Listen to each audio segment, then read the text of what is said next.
जय Shri Shyam students. Rajasthan competition classes में आप सभी का स्वागत है। और स्टूडेंट्स, हमने कक्षा 6 की भूगोल चालू कर रखी है, तो ये आने वाले एग्जामों के दृष्टिकोण से भी बहुत महत्वपूर्ण है, क्योंकि इसके अंतर्गत जो टॉपिक है वो हमारी जो कंपटीशन के एग्ज़ाम है उनमें कहीं न कहीं उनसे संबंधित है। तो इनको पढ़ना बहुत ज़रूरी है, क्योंकि एनसीईआरटी आपको भी पता है, एनसीईआरटी बेस्ड ही होता है ज़्यादातर एग्जामों में। तो आज हम स्टार्ट करेंगे भूगोल का चैप्टर नंबर 2 दूसरा, और इस चैप्टर का नाम है ग्लोब, अक्षांश एवं देशांतर। ग्लोब, अक्षांश एवं देशांतर ये चैप्टर है। ग्लोब को पढ़ेंगे मतलब हम। तो स्टार्ट करते हैं चैप्टर। स्टूडेंट्स, पिछले अध्याय में हम पढ़ चुके हैं कि जो हमारी पृथ्वी है वो गोलाकार नहीं है, वो ध्रुवों पर तो थोड़ी चपटी है, ध्रुवों पर चपटी है, और मध्य भाग में क्या है, उभरी हुई है। और आप सोच सकते हो कि हमारी पृथ्वी कैसे दिखती है, मतलब इसकी हम कल्पना कर सकते हैं। और इस संबंध में हम जानकारी हासिल करने के लिए क्या करते हैं, हम इस संबंध में जानकारी हासिल करने के लिए ग्लोब का अध्ययन करते हैं, क्योंकि ग्लोब पृथ्वी का एक लघु रूप में क्या है, एक वास्तविक प्रतिरूप है। जो हमारी पृथ्वी है उसकी संरचना किस तरीके की है उसको हम आसानी से किससे समझ सकते हैं, ग्लोब से। वो पृथ्वी का एक लघु प्रतिरूप है। ग्लोब विभिन्न आकार और प्रकार के हो सकते हैं। ग्लोब कई आकार और प्रकार के हो सकते हैं, जैसे बड़े ग्लोब जो आसानी से एक दूसरे स्थान पर नहीं ले जाए जा सकते, वो बड़े होते हैं तो एक दूसरे स्थान पर नहीं ले जाया जा सकता उनको आसानी से। और पॉकेट में रखने योग्य छोटे ग्लोब भी होते हैं, तथा गुब्बारे जैसे ग्लोब जिनमें क्या है, हवा भरी जा सकती है। जैसे हवा भर दी तो वो ग्लोब की आकृति ले लेंगे, और अगर रखना होता है तो उनको हवा निकाल के रख देते हैं। तो उनको क्या है, एक स्थान से दूसरे स्थान पर ले जाना आसान होता है। ग्लोब स्थिर नहीं होते हैं, इसे उसी प्रकार घुमाया जा सकता है जैसे कुम्हार का पहिया या लट्टू घूमता है। आपने देखा होगा लट्टू, छोटे छोटे बच्चे वो खेलते हैं और उसको घुमाते हैं, या कुम्हार का वो चाक घूमता रहता है। उस तरीके से ग्लोब को हम घुमा सकते हैं, वो स्थिर नहीं है। ग्लोब पर देशों, महाद्वीपों, महासागरों को उनकी सही आकार में दिखाया जा सकता है।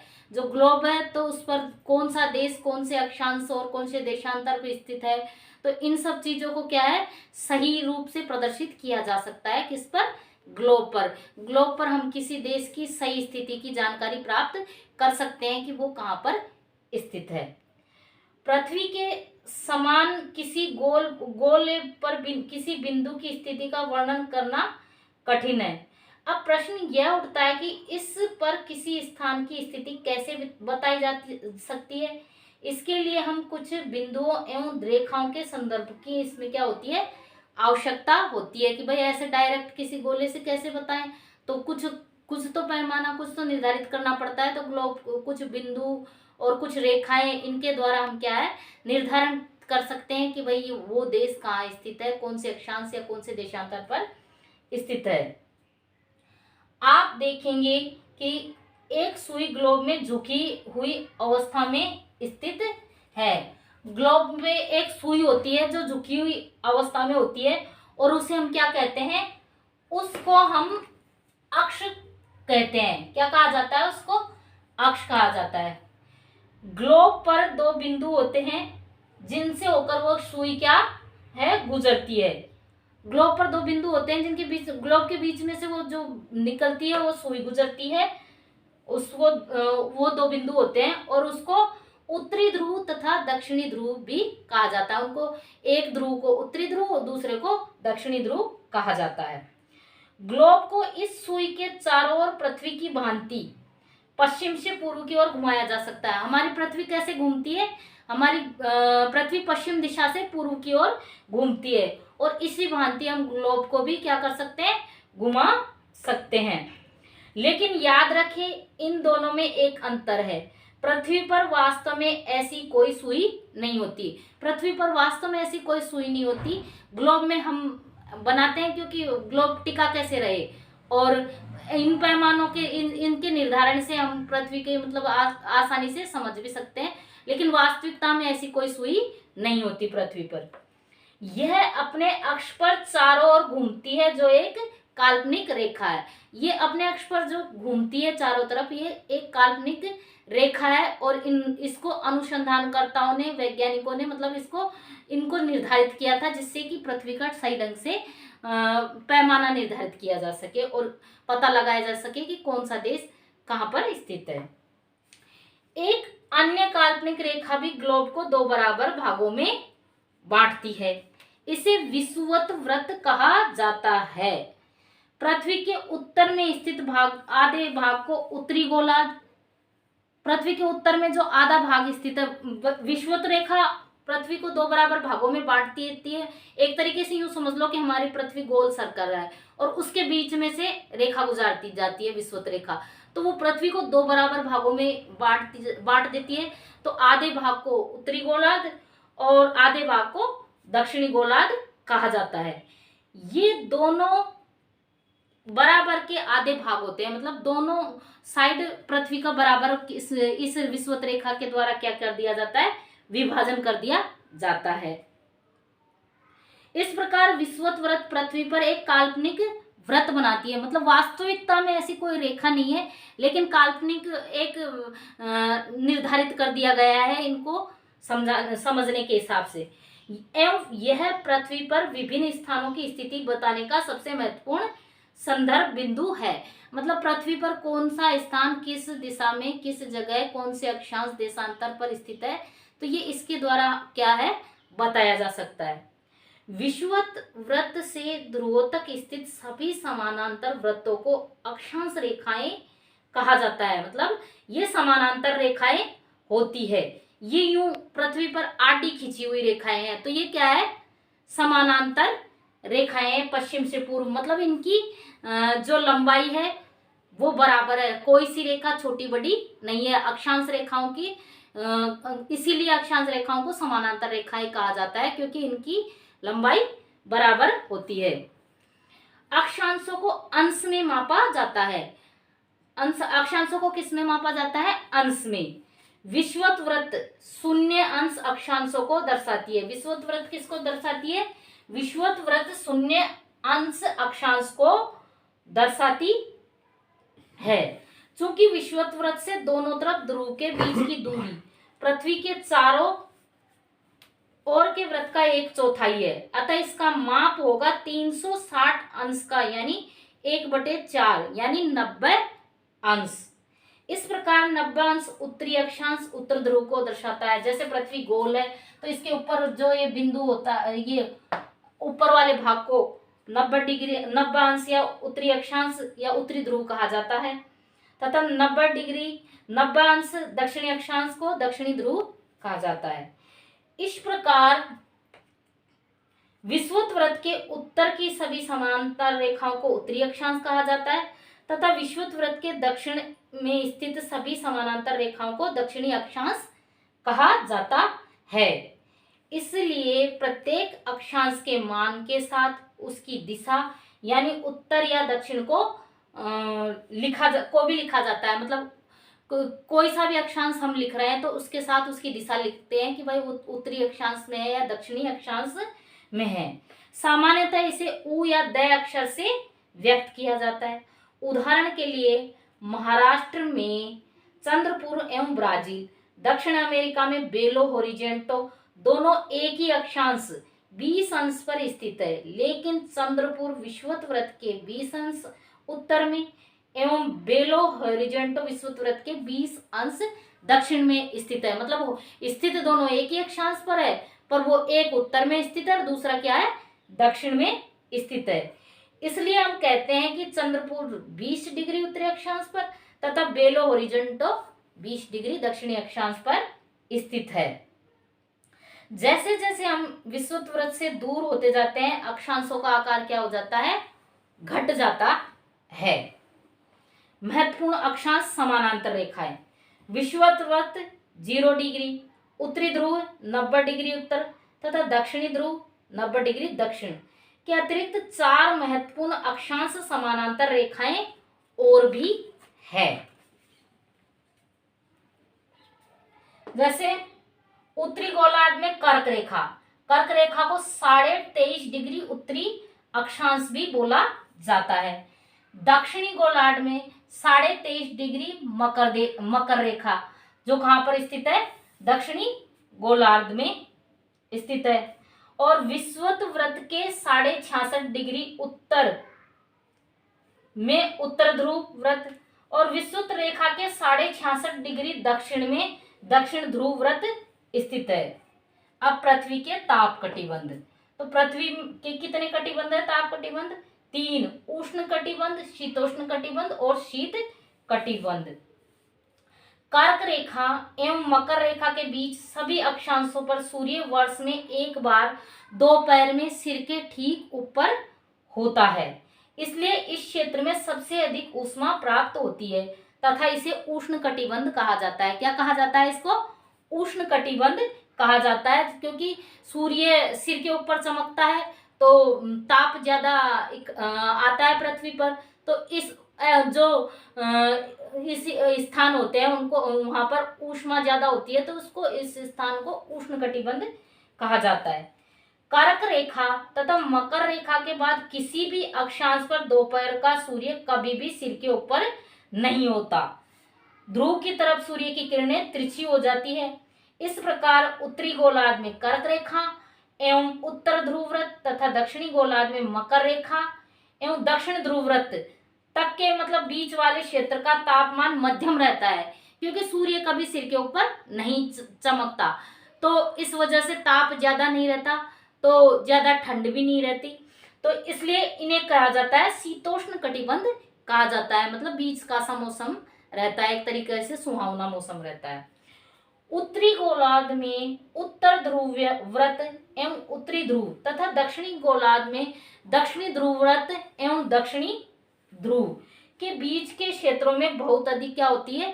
ठंड होती है, क्योंकि यहाँ सूर्य क्षितिज से ज्यादा ऊपर कभी नहीं आ पाता है, इसलिए इन क्षेत्रों में ठंड ज्यादा रहती है और इनको कहा जाता है शीत कटिबंध कहा जाता है।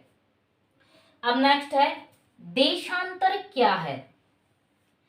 किसी स्थान की स्थिति को बताने के लिए उस स्थान के अक्षांश के अतिरिक्त कुछ और जानकारियों की आवश्यकता भी होती है।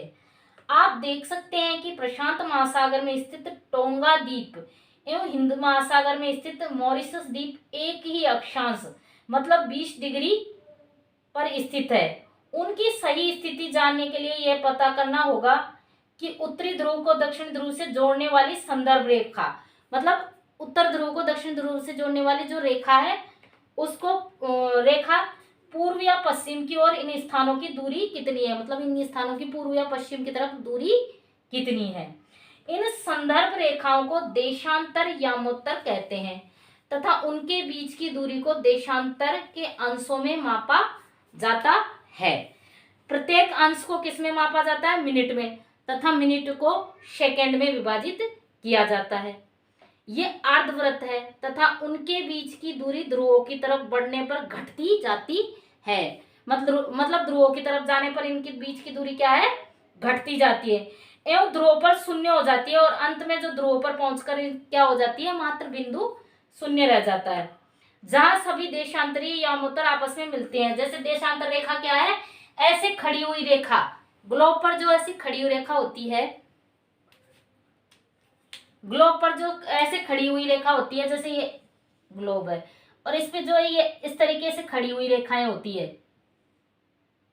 इनको देशांतर रेखाएं कहा जाता है।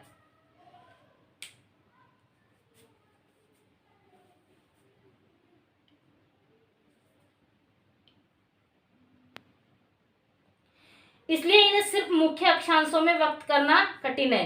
तब सभी देशों ने निश्चय किया कि ग्रीनविच, जहां ब्रिटिश राज की वेधशाला स्थित है, से गुजरने वाली यामोत्तर से पूर्व और पश्चिम की ओर गिनती शुरू की जाए। इस यामोत्तर को प्रमुख यामोत्तर कहते हैं। इसका मान 0 डिग्री देशांतर है तथा यहाँ से हम 180 डिग्री पूर्व या 180 डिग्री पश्चिम तक क्या कर सकते हैं? गणना करते हैं। प्रमुख यामोत्तर तथा 180 डिग्री यामोत्तर मिलकर पृथ्वी को दो समान भागों पूर्वी गोलार्ध एवं पश्चिमी गोलार्ध में विभाजित कर देता है। मतलब बीच से गुजरती है, तो पूर्वी गोलार्ध और पश्चिमी गोलार्ध में क्या कर देती है, प्रमुख यामोत्तर रेखा विभाजित कर देती है। इसलिए किसी स्थान के देशांतर के आगे पूर्व के लिए अक्षर पू तथा पश्चिम के लिए अक्षर प का उपयोग करते हैं। यह जानना रोचक होगा कि 180 डिग्री पूर्व और 180 डिग्री पश्चिम यामोत्तर एक ही रेखा पर स्थित है। मतलब कोई अलग अलग रेखा नहीं है, ग्लोब पर एक ही रेखा है। अब ग्लोब पर अक्षांश समानांतर रेखाओं एवं देशांतरी यामोत्तरों के द्वारा बनी ग्रिड को देखो। अगर आपको किसी स्थान के अक्षांश एवं देशांतर की सही जानकारी हो तो ग्लोब पर आप उन स्थानों का पता आसानी से लगा सकते हो, क्योंकि अक्षांश और देशांतरों के द्वारा हम निर्धारित कर सकते हैं कि कौन सा स्थान कहाँ पर स्थित है। उदाहरण के लिए असम में धुबरी 26 डिग्री उत्तरी अक्षांश एवं 90 डिग्री पूर्वी देशांतर पर स्थित है। अब उस बिंदु को देखो जहां ये दोनों रेखाएं एक दूसरे को क्या कर रही है, एक दूसरे को आपस में ऐसे काट रही हो। यह बिंदु धुबरी की सही स्थिति होगा। मतलब ये बिंदु धुबरी की सही स्थिति बता देगा। अक्षांश रेखा देशांतर रेखा है तो ये खड़ी और अक्षांश रेखाएं यूं एक तरीके से वृत्त में बनती है। इनको समझने के लिए कागज पर समान दूरी वाली क्षैतिज तथा ऊर्ध्वाधर रेखाएं खींचिए। ऊर्ध्वाधर रेखाओं को 1 2 3 4 से तथा क्षैतिज रेखाओं को क ख ग घ अक्षरों से क्या करें, व्यक्त करें। जिन बिंदुओं पर ये ऊर्ध्वाधर एवं क्षैतिज रेखाएं एक दूसरे को काटती है वहां कुछ छोटे वृत्त खींचिए और इन वृत्तों को अ ब स तथा ध नामों से व्यक्त कीजिए। मान लीजिए कि ऊर्ध्वाधर रेखाएं पूर्व देशांतर एवं क्षैतिज रेखाएं उत्तरी अक्षांश को व्यक्त करती है। अब आप देखेंगे कि वृत्त अ ख उत्तरी अक्षांश तथा 1 डिग्री पूर्वी देशांतर पर स्थित है। अब देशांतरों में समय को मापने का सबसे अच्छा साधन पृथ्वी, चंद्रमा एवं ग्रहों की क्या है, गति होती है। सूर्योदय एवं सूर्यास्त प्रतिदिन होता है, रोजाना होता है सूर्योदय एवं सूर्यास्त। अतः स्वाभाविक है कि यह पूरे विश्व में समय निर्धारण का सबसे अच्छा साधन है। स्थानीय समय का अनुमान जो सूर्य के द्वारा बनने वाली परछाई है उससे लगाया जा सकता है। कई बार अपन छोटे होंगे जब अपन निर्धारित कर लेते हैं ना कि यहाँ पे छाया जब आ जाती है जब इतने बजे होते हैं, मतलब कोई जगह निर्धारित कर लेते हैं छोटे बच्चे खेलते खेलते, तो वो किससे निर्धारित कर रहे हैं, सूर्य की परछाई से, जो दोपहर में सबसे छोटी है और सूर्यास्त में सबसे लंबी होती है। ग्रीनविच पर स्थित प्रमुख यामोत्तर पर सूर्य जिस समय आकाश के सबसे उच्च बिंदु पर होगा उस समय यामोत्तर पर स्थित सभी स्थानों पर क्या होगी, दोपहर होगी। चूंकि पृथ्वी पश्चिम से पूर्व की ओर चक्कर लगाती है अतः वे स्थान जो ग्रीनविच के पूर्व में है उनका समय ग्रीनविच समय से आगे होगा तथा जो पश्चिम में है उनका समय पीछे होगा। समय के अंतर की दर की गणना निम्न विधि से की जा सकती है। पृथ्वी लगभग 24 घंटे में अपने अक्ष पर कितनी डिग्री घूम जाती है, 360 डिग्री घूम जाती है। अर्थात वह 1 घंटे में 15 डिग्री 1 घंटे में 15 डिग्री घूमेगी तो 4 मिनट में कितनी डिग्री घूम जाएगी, 1 डिग्री घूमती है। इस प्रकार जब ग्रीनविच में दोपहर के 12 बजते हैं तब ग्रीनविच से 15 डिग्री पूर्व में समय होगा, मतलब 15 गुना 4 कर लो, 7 मिनट, अर्थात ग्रीनविच के समय से 1 घंटा आगे, अर्थात वहां दोपहर का क्या होगा, 1 बजा होगा। लेकिन ग्रीनविच से 15 डिग्री पश्चिम का समय ग्रीनविच समय से 1 घंटा क्या हो जाएगा, पीछे, यानी वहां सुबह के 11 बजे होंगे। इस प्रकार जब ग्रीनविच पर दोपहर के 12 बजे होंगे उस समय 180 डिग्री पर क्या होगी, मध्य रात्रि होगी। किसी भी स्थान पर जब सूर्य आकाश में अपने उच्चतम बिंदु पर होता है दोपहर में उस समय घड़ी में दिन के 12 बजते हैं। इस प्रकार घड़ी के द्वारा दिखा गया समय उस स्थान का क्या होता है, स्थानीय समय होगा। आप देख सकते हैं कि दिए गए देशांतर यामोत्तर पर सभी स्थानों का क्या होता है, स्थानीय समय एक ही होता है। हम मानक समय क्यों मानते हैं? तो हम मानक समय क्यों मानते हैं? अलग अलग यामोत्तरों पर स्थित स्थानों के स्थानीय समय में क्या होता है, अंतर होता है।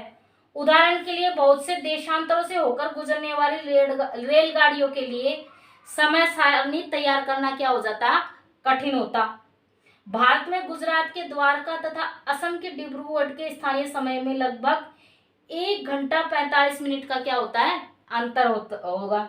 इसलिए यह आवश्यक है कि देश के मध्य भाग से गुजरने वाली किसी यामोत्तर के स्थानीय समय को देश का एक क्या मान लिया जाता है, मानक समय मान लिया जाए।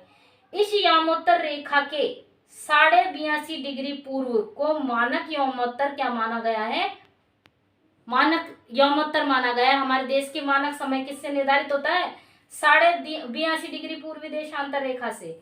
इस यामोत्तर के स्थानीय समय को पूरे देश का मानक समय क्या माना जाता है, पूरे देश का क्या माना जाता है, मानक समय। इसे भारतीय मानक समय के नाम से जाना जाता है। कबीर भोपाल के निकट एक छोटे से नगर में रहता है। वह अपने मित्र आलोक से कहता है कि वे लोग सो पाएंगे। इंग्लैंड के बीच एक क्रिकेट मैच लंदन में 2 बजे अपराह्न में क्या होगा, शुरू, अर्थात भारत के समय अनुसार मैच 7 बजे शुरू होगा तथा देर रात्रि को वो समाप्त होगा। भारत एवं इंग्लैंड के बीच के समय भारत ग्रीन 82.5 डिग्री, यहाँ का समय 5.5 घंटे आगे है। इसलिए जब लंदन बजे होंगे तब भारत में शाम के 7 बजे होंगे। कुछ देशांतरों का देशांतरीय विस्तार अधिक होता है, जिसके कारण वहां एक से अधिक मानक समय अपनाए गए हैं। उदाहरण के लिए रूस में 11 मानक समय को अपनाया गया है। रूस में कितने मानक समयों को अपनाया गया है, 11। पृथ्वी को एक एक समय क्षेत्रों में बांटा, इस प्रकार प्रत्येक 15 डिग्री को है। आज अपना पूरा हो गया है। अब नेक्स्ट क्लास में चैप्टर 3 पढ़ाया जाएगा।